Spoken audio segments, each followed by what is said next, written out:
Tonight we have Robert Horner, or Bert to his mates, bringing us along on what has to be my favourite cat and mouse chase you'll ever see.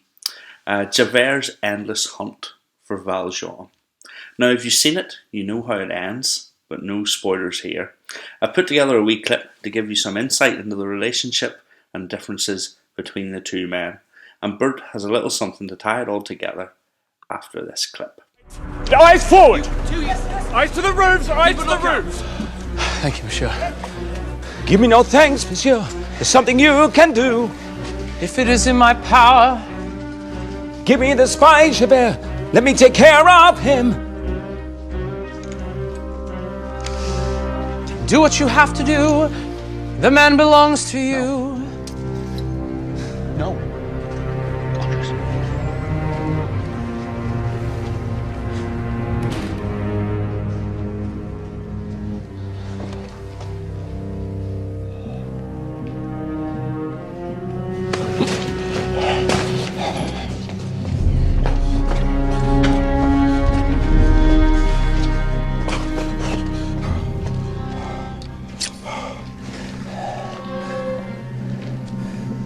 We meet again. You've hungered for this all your life. Take your revenge. How right you should kill with a knife. Get out of here. Don't understand. Clear out of here.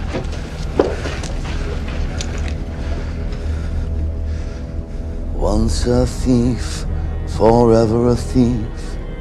What you want, you always steal. You would trade your life for mine. Yes, Valjean, you want a deal.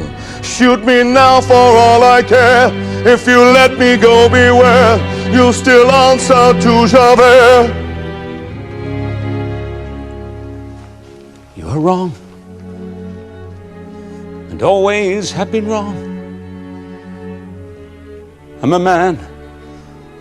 No worse than any man. You are free. There are no conditions, no bargains or petitions. There's nothing that I blame you for. You've done your duty, nothing more.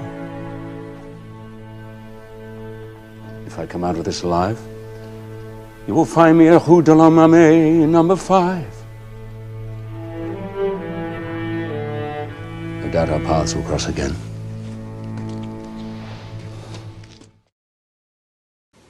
The story of Valjean and Javert is the story of how two men react to unmitigated, undeserved grace.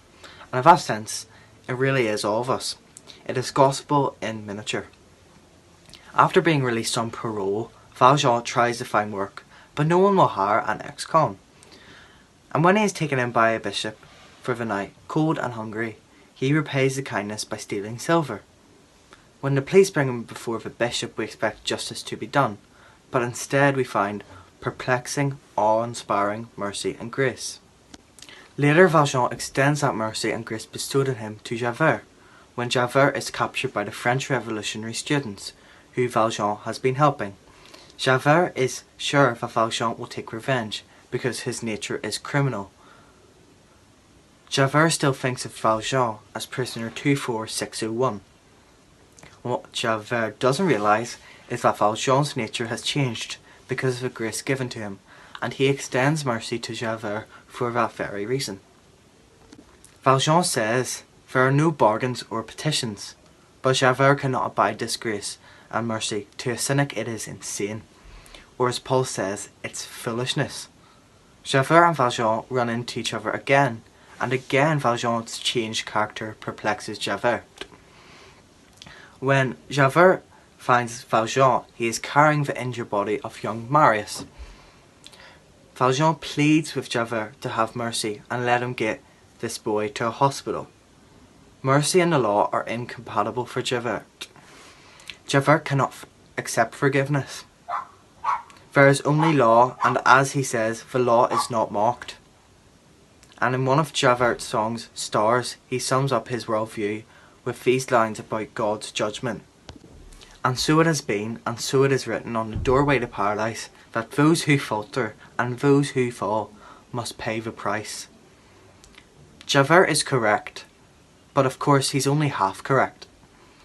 His is a rod of judgment without grace. He has no room for the forgiveness that changed Valjean.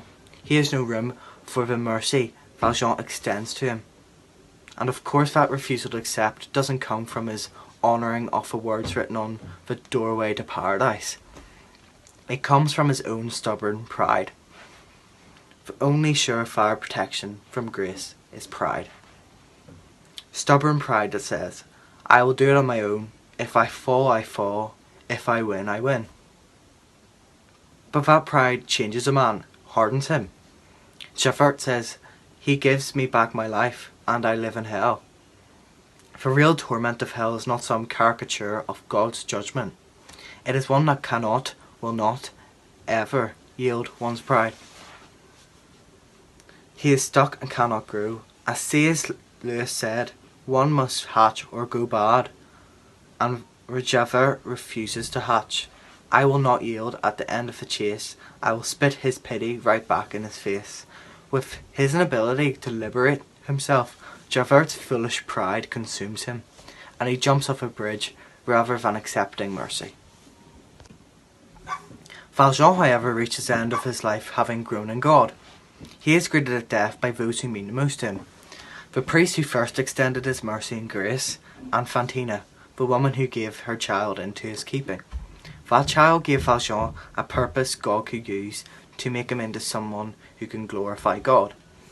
Throughout the musical, the refrain, "Do you hear the people sing?" has been an anthem of an angry political revolution. Do you hear the songs of angry men? It is a music of a people who will not be slaves again. But at Valjean's death, the theme changes. Ultimate revolution is redemption, and the kingdom of God is the only true triumph somewhere beyond the barricades of angry resistance. In words that could easily paraphrase Isaiah and Paul, the chorus sings, Do you hear the people sing? Lost in the valley of the night, it is the music of a people who are climbing to the light. For the wretched of the earth, there is a flame that never dies, even in the darkest night will end and the sun will rise. They will live again in freedom, in the garden of the Lord. We will walk away the plowshare, we will put away the sword. The chain will be broken, and all men will have their reward.